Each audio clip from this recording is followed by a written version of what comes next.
जय हिंद मेरे प्यारे दोस्तों।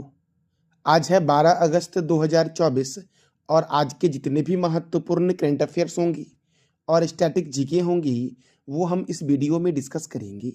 तो आइए शुरू करते हैं आज का महत्वपूर्ण करंट अफेयर्स। आज का पहला प्रश्न है, देश का पहला राइस एटीएम किस राज्य में लॉन्च किया गया है? दोस्तों, देश का पहला राइस एटीएम ओडिशा में लॉन्च किया गया है। कहाँ लॉन्च किया गया है? ओडिशा में। दोस्तों देखो दोस्तों, भुवनेश्वर में खाद्य आपूर्ति और उपभोक्ता कल्याण मंत्री कृष्ण चंद्र पात्रा ने देश के पहले राइस एटीएम का उद्घाटन किया है। एटीएम 25 किलोग्राम तक चावल प्राप्त करने की अनुमति देता है। अब यह ओडिशा के भुवनेश्वर में किया गया है। अच्छा दोस्तों, देश का पहला, भारत का पहला गोल्ड एटीएम कहाँ लॉन्च किया गया? तो हैदराबाद में देश का पहला गोल्ड एटीएम लॉन्च किया गया था। तो मेरे प्यारे दोस्तों, अब देखो, ओडिशा की राजधानी क्या है? भुवनेश्वर है। ओडिशा के मुख्यमंत्री हैं मोहन चरण मांझी। ओडिशा के राज्यपाल हैं रघुवर दास। ओडिशा में राज्यसभा है 10 और लोकसभा है 21। ओडिशा की स्थापना हुई थी 1 अप्रैल 1936 को। सिंपली पाल अभ्यारण्य, गहिरमठ वन्य जीव अभ्यारण्य, भितरी कनिका राष्ट्रीय उद्यान, बैसीपल्ली वन्य जीव अभ्यारण्य, बद्रमा वन्य जीव अभ्यारण्य, नंद कानन वन्य जीव अभ्यारण्य, सप्तकोशिया बाघ रिजर्व किस राज्य में है? ओडिशा में।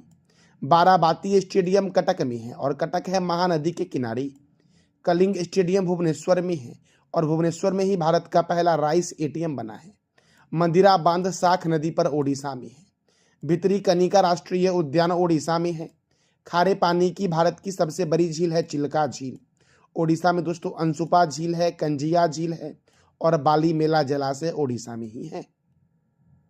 अगला प्रश्न है, हाल ही में IOA अर्थात दोस्तों इंडियन ओलंपिक एसोसिएशन ने पेरिस ओलंपिक के समापन समारोह के लिए भारतीय दल में किसे चुना है?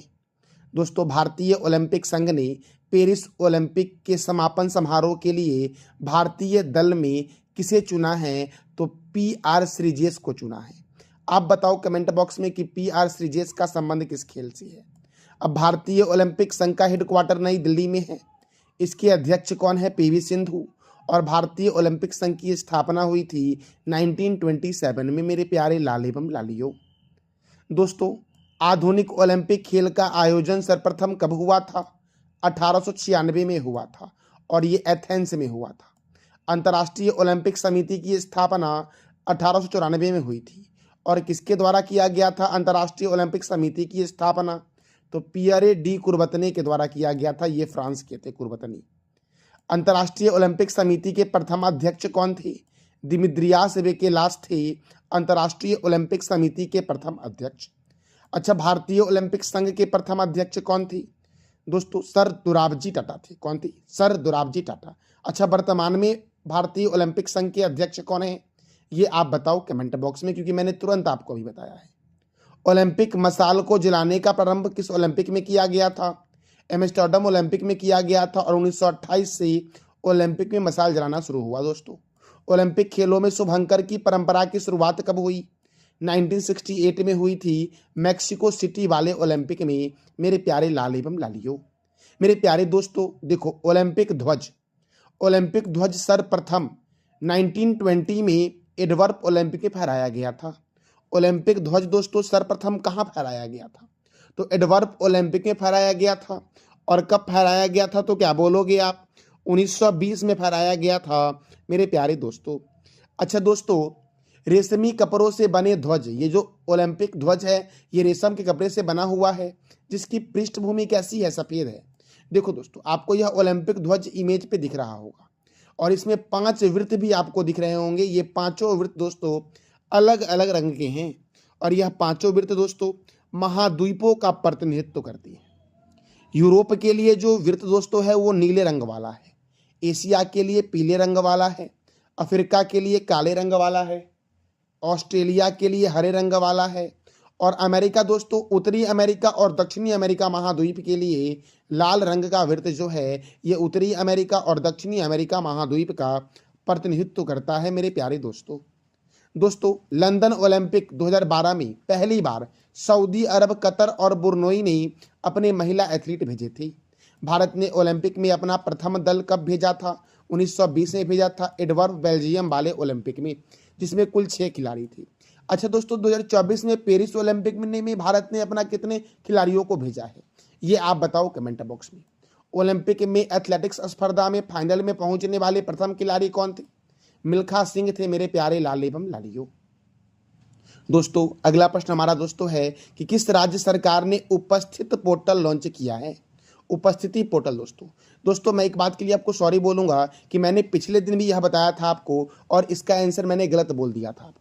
तो इसका आंसर आप सही कर लेना और वहां पे अपडेट कर लेना मेरे प्यारे दोस्तों कि उपस्थिति पोर्टल जो लॉन्च किया गया है ये छत्तीसगढ़ के द्वारा लॉन्च किया गया है। और मैंने पिछले क्लास में आपको बता दिया था गलती से कि झारखंड के द्वारा लॉन्च किया गया है। तो इसके लिए सॉरी मेरे प्यारे लाल एवं लालियों, आप सही कर लेना कि उपस्थिति पोर्टल जो है ये छत्तीसगढ़ के द्वारा लॉन्च किया गया है। और छत्तीसगढ़ के मुख्यमंत्री हेमंत सोरेन ने स्वास्थ्य, चिकित्सा, शिक्षा और परिवार कल्याण विभाग के तहत उपस्थित पोर्टल लॉन्च किया है मेरे प्यारे दोस्तों अब छत्तीसगढ़ ने किया है तो छत्तीसगढ़ के राज्यपाल बदल गए हैं। और छत्तीसगढ़ के राज्यपाल कौन बने हैं? रामेन डेका बने हैं। झारखंड के राज्यपाल कौन बने हैं? तो संतोष कुमार गंगवार बने हैं। पंजाब के राज्यपाल कौन है? गुलाब चंद्र कठारिया। महाराष्ट्र के राज्यपाल हैं CP राधाकृष्णन। मेघालय के राज्यपाल हैं CH विजय शंकर। पौंडीचेरी के राज्यपाल उपराज्यपाल, क्योंकि पौंडीचेरी केंद्र शासित प्रदेश है तो पौंडीचेरी के उपराज्यपाल कौन है? के कैलाश नाथन। दोस्तों राजस्थान के राज्यपाल कौन है? तो बांगरे, राजस्थान हरिभाऊ किशन राव बांगरे। तेलंगाना के कौन है? जिष्णुदेव वर्मा। सिक्किम के कौन दोस्तों हैं? ओम प्रकाश माथुर हैं। असम के और मणिपुर के हैं लक्ष्मण प्रसाद आचार्य मेरे प्यारे लाल एवं लालियों। दोस्तों कभी कभी क्या होता है कि मैं गलती से राज्यपाल को अपडेट नहीं कर पाता हूँ। तो दोस्तों ये जो 10 राज्य आपके हैं इसको आप नोट कर लो एक जगह, ताकि आप अगर मैं गलती से कभी बोल भी दूँ तो आप वहाँ पे सही कर लेना। तो मेरे प्यारे दोस्तों ये थे राज्यपाल की सूची जो बदले गए हैं अभी हाल ही में। मेरे प्यारे दोस्तों आप एक बात हमेशा याद रखना कि सबसे खराब समय को झेलने वाला ही व्यक्ति सबसे अच्छे भविष्य का निर्माण करता है। तो आप लोग दोस्तों मन लगा के पढ़ो और सफलता जल्दी से प्राप्त करो। देखो दोस्तों विश्व शेर दिवस कब मनाया जाता है? तो विश्व शेर दिवस दोस्तों 10 अगस्त को मनाया जाता है, विश्व शेर दिवस। अच्छा दोस्तों शेर का वैज्ञानिक नाम क्या है? इसका जवाब दे दो दोस्तों आप कमेंट बॉक्स में। विश्व फेफड़े का कैंसर दिवस 1 अगस्त को मनाया जाता है। वर्ल्ड वाइड वेब डे 1 अगस्त। राष्ट्रीय पर्वतारोहण दिवस 1 अगस्त। विश्व स्तनपान सप्ताह 1 से 7 अगस्त। भारतीय अंगदान दिवस 3 अगस्त। अंतर्राष्ट्रीय ट्रैफिक लाइट दिवस कब मनाया जाता है? तो 5 अगस्त को मनाया जाता है। राष्ट्रीय हथकरघा दिवस 7 अगस्त। हिरोशिमा दिवस 6 अगस्त और नागासाकी दिवस 9 अगस्त को मनाया जाता है। राष्ट्रीय भाला फेंक दिवस 7 अगस्त। अंतर्राष्ट्रीय बिल्ली दिवस 8 अगस्त। और विश्व आदिवासी दिवस कब मनाया गया है? तो 9 अगस्त को मनाया गया है मेरे प्यारे दोस्तों अगला प्रश्न है केली अटवर्ग दोस्तों केली अटवर्ग किस एरोस्पेस के अध्यक्ष और CEO नियुक्त हुए हैं? तो दोस्तों बोइंग के नियुक्त हुए हैं CEO एवं अध्यक्ष केली अटवर्ग मेरे प्यारे लाल एवं लालियों। दोस्तों अगला प्रश्न है किस राज्य में देश का तीसरा सबसे बड़ा टाइगर रिजर्व को मंजूरी मिली है? अर्थात दोस्तों देश का तीसरा सबसे बड़ा टाइगर रिजर्व किस राज्य में होगा? तो छत्तीसगढ़ में दोस्तों होगा। और दोस्तों मैंने तुरंत बताया था कि छत्तीसगढ़ ने ही उपस्थिति पोर्टल को लॉन्च किया है। अब देखो दोस्तों देश का सबसे बड़ा बाघ रिजर्व जो है वो नागार्जुन श्रीशल्म बाघ रिजर्व है जो आंध्र प्रदेश में है। देश का दूसरा सबसे बड़ा बाघ रिजर्व है नामदफा बाघ रिजर्व जो अरुणाचल प्रदेश में है मेरे प्यारे लाल एवं लालियों। अच्छा दोस्तों अब देखो तीसरा बाघ रिजर्व छत्तीसगढ़ में बनेगा, उसका नाम क्या है? गुरु घासीदास तमोर पिगला टाइगर रिजर्व दोस्तों है ये छत्तीसगढ़ में और ये देश का तीसरा बाघ रिजर्व हो गया है दोस्तों। तो भारत का सबसे बड़ा बाघ रिजर्व कौन सा है? नागार्जुन श्रीशल्म बाघ रिजर्व। दूसरा कौन सा है? नामदफा। और तीसरा कौन सा है? गुरु घासीदास तमोर पिगला टाइगर रिजर्व मेरे प्यारे दोस्तों। अब देखो दोस्तों छत्तीसगढ़ के राज्यपाल के बारे में तो मैंने तुरंत बताया था रामेन डेका। तो मुख्यमंत्री कौन है ये आप बताओ कमेंट बॉक्स में दोस्तों। देखो इंद्रावती राष्ट्रीय उद्यान, कंगार वैली राष्ट्रीय उद्यान, गुरु घासीदास बाघ रिजर्व, उदंती सीता नदी बाघ रिजर्व, लेमरू हाथी अभ्यारण्य, पिघला बाघ रिजर्व दोस्तों, तमोर पिघला दोस्तों, मैंने देखो दोस्तों गुरु घासीदास बाघ रिजर्व और तमोर पिघला बाघ रिजर्व दोस्तों दोनों एक साथ हो गया है और देश का तीसरा बाघ रिजर्व बन गया है। दुधवा बांध महानदी पर है। दुधवा बांध कहाँ है दोस्तों? महानदी पर छत्तीसगढ़ में। गागरेल बांध भी महानदी पर छत्तीसगढ़ में है। स्वामी विवेकानंद हवाई अड्डा रायपुर में है और रायपुर के बगल में एक नया रायपुर है दोस्तों जिसका नाम अटल नगर है। चित्रकूट झरना जिसे भारत का नियाग्रा जलप्रपात भी कहते हैं, ये छत्तीसगढ़ में है दोस्तों। छत्तीसगढ़ के पहले आदिवासी मुख्यमंत्री कौन है? तो विष्णुदेव साय दोस्तों। धान की दलिया के उपनाम से जानते हैं छत्तीसगढ़ को। चित्रकूट झरना को भारत का नियाग्रा जलप्रपात के नाम से जानते हैं और ये जो नियाग्रा जलप्रपात है ये अमेरिका और कनाडा की सीमा पर स्थित है। छत्तीसगढ़ के पड़ोसी में है उत्तर प्रदेश, मध्य प्रदेश, झारखंड, ओडिशा, तेलंगाना, महाराष्ट्र और आंध्र प्रदेश दोस्तों अगला प्रश्न है, राष्ट्रपति द्रौपदी मुर्मू को किस देश का सर्वोच्च सम्मान से सम्मानित किया गया है? तो दोस्तों इसका आंसर ए हो जाएगा और इसका आंसर बी हो जाएगा, अर्थात ए और बी दोनों। अर्थात दोस्तों राष्ट्रपति द्रौपदी मुर्मू को फिजी और तिमोर लेस्ते के सर्वोच्च नागरिक सम्मान से सम्मानित किया गया है। अब देखो दोस्तों, तिमोर लेस्ते के राष्ट्रपति जोस रामोस होर्ता द्वारा सर्वोच्च नागरिक सम्मान grand collar of order of Timor Leste से सम्मानित किया गया है और फिजी का सर्वोच्च सम्मान कैंपेनियन ऑफ द ऑर्डर ये दिया गया है राष्ट्रपति द्रौपदी मुर्मू को दोस्तों। अच्छा दोस्तों, राष्ट्रपति द्रौपदी मुर्मू के द्वारा राष्ट्रपति भवन के 2 स्थानों का नाम बदल दिया गया है, उसका नाम क्या कर दिया गया है ये आप बताओ कमेंट बॉक्स में मेरे प्यारे दोस्तों। अब देखो दोस्तों, राष्ट्रपति से संबंधित महत्वपूर्ण अनुच्छेद। भारत में एक राष्ट्रपति हो इसका वर्णन जो है ये अनुच्छेद 52 में है। संघ की कार्यपालिका शक्ति राष्ट्रपति में निहित होती है जिसका वर्णन अनुच्छेद 53 में है दोस्तों। राष्ट्रपति का चुनाव 54 में और राष्ट्रपति के चुनाव का तरीका 55 में है। राष्ट्रपति का कार्यकाल जो है ये अनुच्छेद 56 में है। पुनः चुनाव के लिए अहर्ताएं अनुच्छेद 57 में है दोस्तों। तो फिर से एक बार रिपीट कर लेते हैं, भारत में एक राष्ट्रपति हो इसका वर्णन अनुच्छेद 52 में है। संघ की कार्यपालिका शक्ति के बारे में बताया गया है अनुच्छेद 53 में। राष्ट्रपति का चुनाव 54 में। राष्ट्रपति के चुनाव का तरीका 55 में। राष्ट्रपति का कार्यकाल जो है वो 56 में है। पुनः चुनाव के लिए अहर्ताएं हैं अनुच्छेद 57 में दोस्तों। राष्ट्रपति चुने जाने के लिए योग्यताएं जो है ये अनुच्छेद 58 में है। राष्ट्रपति के कार्यकाल की दशाएं अनुच्छेद 59 में है। राष्ट्रपति का शपथ ग्रहण शपथ 60 में है। महाभियोग राष्ट्रपति पर चलाने की प्रक्रिया का वर्णन अनुच्छेद 61 में है। राष्ट्रपति पद की रिक्ति पूर्ति करने के लिए चुनाव कराने का समय का वर्णन अनुच्छेद 62 में है और राष्ट्रपति को क्षमादान करने की शक्ति जो है ये अनुच्छेद 72 में है मेरे प्यारे लाल एवं लालियों। अगला प्रश्न है, अगस्त 2024 तक दुनिया के सबसे अमीर व्यक्ति कौन बने हैं? तो दुनिया के सबसे अमीर व्यक्ति बने हैं एलन मस्क। दूसरे स्थान पर दोस्तों जेफ बेजोस हैं। तीसरे स्थान पर दोस्तों फेसबुक के संस्थापक मार्क जुकेनबर्ग हैं और चौथे स्थान पर दोस्तों बर्नार्ड अर्नॉल्ट हैं। चौथे स्थान पर दुनिया के सबसे अमीर व्यक्ति में तो एलन मस्क दोस्तों इन्हीं कंपनी स्पेस एक्स है। टेस्ला कार दोस्तों इन्हीं की है। मेरे प्यारे लाल एवं लालियों, हम अगले प्रश्न की ओर बढ़ते हैं। अगला प्रश्न हमारा है, हाल ही में किस राज्य ने मानव हाथी संघर्ष को, मानव और हाथी के बीच जो संघर्ष होते हैं उसको कम करने के लिए हाथी ऐप लॉन्च किया है? तो हाथी ऐप दोस्तों किसने लॉन्च किया है? असम ने लॉन्च किया है दोस्तों। हाथी ऐप किसने लॉन्च किया है? असम ने। क्यों लॉन्च किया है? तो मानव और हाथी के संघर्ष को कम करने के लिए दोस्तों। अब असम की राजधानी क्या है? दिसपुर।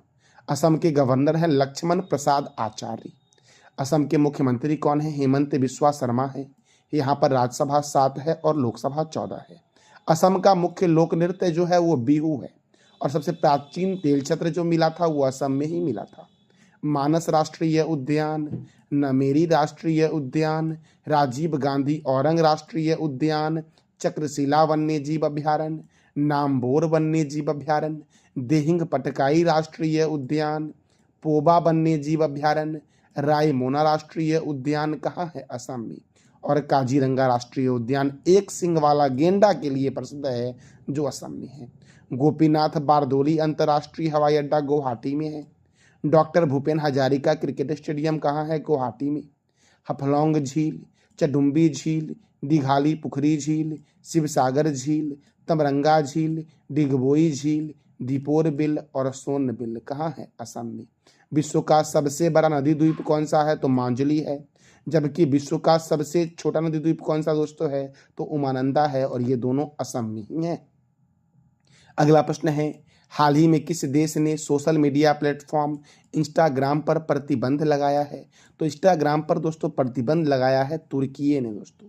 किसने लगाया है? तुर्की ने। और तुर्की के झंडा में दोस्तों चांद और तारे का प्रतीक चिन्ह बना हुआ है, ध्यान देना दोस्तों, ये भी पूछा जाता है एग्जाम में दोस्तों है। तो तुर्की ने क्या किया है? इंस्टाग्राम पर दोस्तों प्रतिबंध लगा दिया है। तुर्की की राजधानी क्या है? अंकारा। तुर्की की करेंसी क्या है दोस्तों? Turkish lira. और तुर्की के प्रेसिडेंट कौन? रेसेप तैयब एर्दोगन, ये है तुर्की के प्रेसिडेंट मेरे प्यारे लालियो। दोस्तों जरा सा हम कल के करंट अफेयर को रिवीजन कर लेते हैं। हर घर तिरंगा अभियान कब से कब तक चलेगा? तो 9 अगस्त से 15 अगस्त तक। किस राज्य की विशालगढ़ किले में वनस्पति की नई प्रजाति सोरोपेगिया सिबराइना की खोज हुई है? महाराष्ट्र। पेरिस ओलंपिक 2024 में समापन समारोह में भारत की तरफ से ध्वजवाहक होंगी PR श्रीजेश और मनु भाकर, जबकि पेरिस ओलंपिक 2024 में भारत के ध्वजवाहक जो थे शुरुआती में वो थे PV सिंधु। उद्घाटन में दोस्तों PV सिंधु और शरत कमल थे पेरिस ओलंपिक 2024 में भारत के उद्घाटन समारोह के ध्वजवाहक। दोस्तों हाल ही में किस राज्य के पूर्व मुख्यमंत्री बुद्धदेव भट्टाचार्य का निधन हुआ है? तो पश्चिम बंगाल के पूर्व मुख्यमंत्री थे। किस देश के भौतिकी के क्षेत्र में नोबेल पुरस्कार विजेता तुसुंग दाओ ली का 97 वर्ष की अवस्था में निधन हुआ है? तो चीन के दोस्तों थे ये वैज्ञानिक, भौतिकी वैज्ञानिक थे। भारत किस देश के ऑकलैंड में अपना वाणिज्यिक दूतावास खोलेगा? तो न्यूजीलैंड के ऑकलैंड में दोस्तों। किस राज्य के स्कूल में अब गुड मॉर्निंग की जगह जय हिंद कहा जाएगा? हरियाणा। भारत के सबसे प्रभावशाली महिला नेता कौन चुनी गई है? रोशनी नादर मल्होत्रा दोस्तों। नीरज चोपड़ा ने पेरिस ओलंपिक में पुरुषों की भाला फेंक पत्ती स्पर्धा में कितने मीटर भाला फेंक कर रजत पदक जीता है? तो 89.45 मीटर। किस राज्य सरकार ने स्वास्थ्य कर्मचारी की उपस्थिति के लिए उपस्थिति पोर्टल लॉन्च किया है? तो छत्तीसगढ़ ने मेरे प्यारे दोस्तों कल मैंने आपसे 3 प्रश्न किया था कि भारतीय सेना ने कहाँ पर्वत प्रहार अभ्यास आयोजित किया? लद्दाख में। बांग्लादेश हिंसा के कारण किस राज्य ने नाइट कर्फ्यू लगाया है? मणिपुर ने। चुनाव उम्मीदवार के लिए 2 बच्चे वाली नीति को समाप्त किया किस राज्य ने? तो आंध्र प्रदेश ने। आज का आपका 3 प्रश्न जिसका जवाब देना है कमेंट बॉक्स में आपको। उपस्थिति पोर्टल लॉन्च किया किस राज्य ने? भारत की सबसे प्रभावशाली महिला नेता कौन चुनी गई है? और किस राज्य के स्कूल में अब गुड मॉर्निंग की जगह जय हिंद कहा जाएगा? तो इस तीनों प्रश्न का जवाब देना है कमेंट बॉक्स में आपको। ये था हमारा आज का महत्वपूर्ण करंट अफेयर्स। जानकारी अच्छी लगी तो चैनल को लाइक करें, शेयर करें और सब्सक्राइब करें। थैंक यू सो मच मेरे प्यारे लाल एवं लालियों।